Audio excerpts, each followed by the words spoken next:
नमस्कार माऊली. चला ज्ञानेश्वरीच्या सहवासात.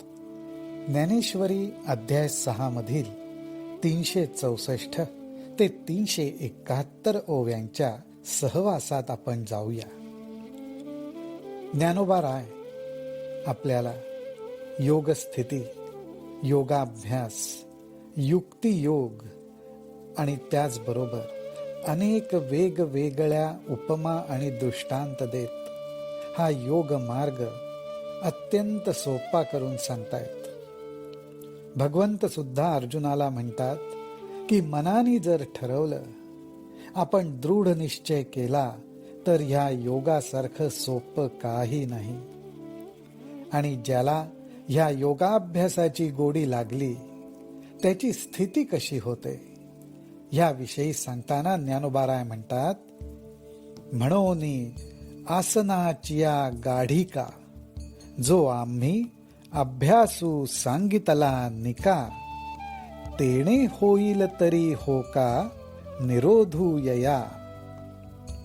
मन आणि बुद्धी ह्याच्यावर ज्या गोष्टीमुळे नियंत्रण येईल ती गोष्ट जर कुठली असेल तर आम्ही जो योगाभ्यास सांगितलाय तो दृढ निश्चय करून आसनावर स्थित होऊन त्याचा जो पाठपुरावा करायला लागेल त्याच्याच ठिकाणी मन आणि इंद्रियांवर ताबा येईल. एरवी तरी येणे योगे जै इंद्रियान विंदाण लागे तै चित्त भेटो रिगे आपण पेया. मन आणि बुद्धीवर ताबा आला, इंद्रियांवर नियंत्रण आलं, असं जर झालं तरच एरवी तरी येणे योगे, ह्यामुळेच जै इंद्रियान विंदाण लागे, या योगाभ्यासामुळेच इंद्रियांच्या ठिकाणी नियमितपणा जर आला, त्यांना नियमात जर बांधलं गेलं, जै इंद्रियान विंदाण लागे तै तेव्हाच चित्त भेटो रिगे आपण पेया, तेव्हाच आपलं चित्त आपल्या मूळ स्वरूपाला भेटायला आपोआप निघेल. सहजपणे त्याची वाटचाल स्वतःचीच भेट घेण्यासाठी व्हायला लागेल. परतोनी पाठी मोरे ठाके, ह्या चित्ताबद्दल ज्ञानोबाराय सांगतायत. ज्ञानोबाराय म्हणतायत, हे चित्त परतोनी पाठी मोरे ठाके आणि आपणिया ते आपण देखे, देखत खेवो वोळखे म्हणे तत्व ते मी. अहो, या चित्ताला इंद्रियांच्या साह्याने सतत बाहेर विषयांकडे धावण्याची सवय, परंतु मन, बुद्धी आणि इंद्रिय यांच्यावर ताबा आला, अर्थात ती नियमात बसली गेली की चित्ताचं बाहेर धावण्याचं काम संपुष्टात येतं आणि ते चित्त पाठीमोरे ठाके म्हणजे मागे वळतं. आणि मागे वळतं म्हणजेच काय, तर त्याचा प्रवास त्याच्या स्वतःच्या स्वरूपाकडेच व्हायला लागतो. आणि पाठीमागे वळून तो प्रवास सुरू झाला की त्या प्रवासाच्या मुक्कामी पोचल्यावर तिथे त्याला आपल्या स्वतःलाच बघायला मिळतं. आणि आपण या ते आपण देखे, तिथे दुसऱ्या कुठल्या गोष्टीला जाऊन ते भेटत नाही, तर चित्त आपलं आपल्या स्वतःलाच भेटतं. आणि भेटल्याबरोबर ते ओळखतं आणि म्हणतं की अरे देखत खेवो वोळखे म्हणे तत्व ते मी.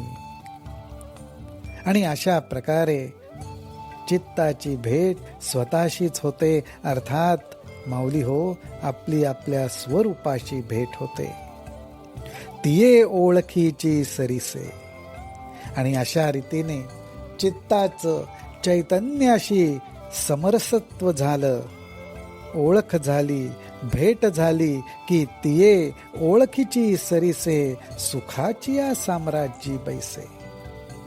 चित्तपण समरसे विरोनी जाय. अशा रीतीने चित्ताचंच चैतन्य होतं आणि त्या ठिकाणी सुखाच्या साम्राज्यावर चित्त जाऊन बसतं.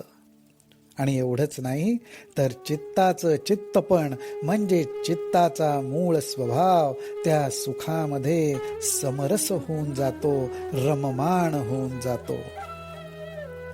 आता ह्या स्थितीच्या पलीकडे अलीकडे अशी कुठलीच स्थिती राहत नाही. जया परते आणिक नाही, जया ते इंद्रिये नेणती कही, ते आपणची आपुला ठाई होऊनी ठाके. अहो, या चित्ताचं सगळं आयुष्य इंद्रियांच्या साह्याने विषयांची ओळख करून घेण्यात गेलं. विषयांच्या साह्याने मिळणाऱ्या सुखदुःखांचा अनुभव घेण्यात गेलं. पण आता ते चित्त मागल्या पावली मूळ स्वरूपाकडे निघालं आणि खऱ्या सुखाची त्याची ओळख झाली. आणि ती ओळख झाल्यानंतर जया परते आणिक नाही. आता ह्याच्या पलीकडे दुसरं काही जाणण्याचं राहिलं नाही. आणि चित्ताला ह्या सुखाची जी ओळख होते, जया ते इंद्रिये नेणती कही, त्या सुखाच्या बाबतीत इंद्रियांना काही कल्पनाही नाही. त्या सुखाची स्थिती काय हे इंद्रिय जाणतच नाहीत, कारण इंद्रियांना फक्त विषय सुखाची ओळख आहे. आणि त्यामुळे चित्ताला खरं सुखप्राप्ती झाल्यावर ते आपणची आपुला ठाई होऊनी ठाके. त्यामुळे स्वतः सुख स्वरूपच होऊन ते चित्त आपल्या ठिकाणी स्वतःपाशीच समरस होऊन राहतं. त्याला इंद्रियांच्या गावी यावंसच वाटत नाही.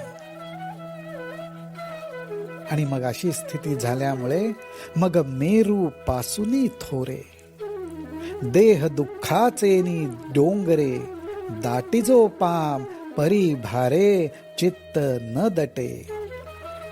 मग अशा सुखाच्या साम्राज्यावर जाऊन बसल्यामुळे एखाद वेळेस मेरू पर्वताहून सुद्धा थोर, उंच विशाल अशा दुःखाच्या डोंगराच्या भाराने, दुःखाचा डोंगर काय, अहो साधंसुध दुःख नाही तर डोंगरा एवढं दुःख, त्यांनी तो जीव केवढा दबला जाईल, काय त्याला यातना होतील. पण अहो या ठिकाणी जीवभावच उरला नाही.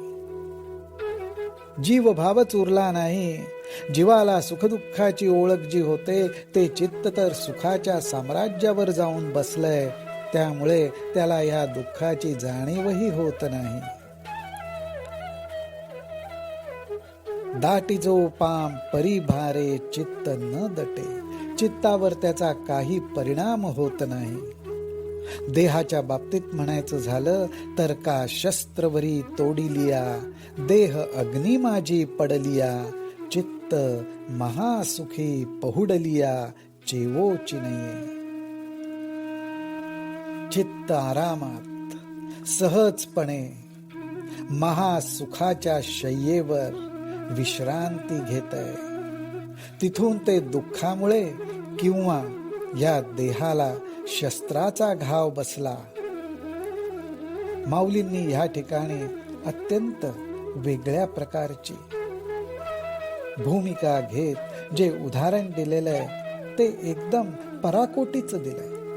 ते म्हणतात, या देहावर शस्त्राचा घाव पडला, शरीर अगदी तुटून जाईसपर्यंत शरीरावर शस्त्राचा घाव पडला, किंवा हे शरीर अग्नी माझी पडलिया, अग्नीच्या स्वाधीन जरी झालं तरी चित्ताला त्याचा लवलेशही नसतो, कारण ते महासुखाच्या शय्येवर परत कधीही न उठण्यासाठी विश्रांती घेत पडलेलं असतं. हे एकदम पराकोटीचं उदाहरण माऊलींनी दिलंय. असं हे सुखाचं साम्राज्य आहे. ऐसे आपण पारिगो निठाये, मग देहाची वास न पाहे, आणिकची सुख होऊनी जाये म्हणून विसरे. अशी ही एका योग्याची अवस्था होते. हा योगी स्वतः सुख स्वरूप झालेला असल्यामुळे आता देहाची काय स्थिती आहे, देह कुठल्या अवस्थेत आहे याची त्याला आठवणही राहत नाही. कारण हा योगी आपल्या स्वतःमध्ये त्या महासुखामध्ये सुख स्वरूपच होऊन गेलेला असतो, म्हणून त्याला देहाचा विसर पडलेला असतो. थोडक्यात माऊली भक्ती मार्गाच्या साह्याने, योग मार्गाच्या साह्याने, नामस्मरणाच्या साह्याने आपण आपल्या चित्तवृत्ती आपल्या आराध्य देवतेच्या चरणी अशा रीतीने अर्पण करत राहाव्या. त्याला जोडून राहावं की हळूहळू आपल्याला सुद्धा देहबुद्धीचा विसर पडेल. मन, बुद्धी आणि इंद्रियांचं नियमन घडेल आणि त्यामुळे आपोआप आंतरिक सुख वाढायला लागेल. आपल्या बाबतीतही असंच होऊ दे, अशीच कृपा आपल्यावर होऊ दे, हीच ज्ञानोबा रायांच्या चरणी प्रार्थना. रामकृष्ण हरी, रामकृष्ण हरी, रामकृष्ण हरी.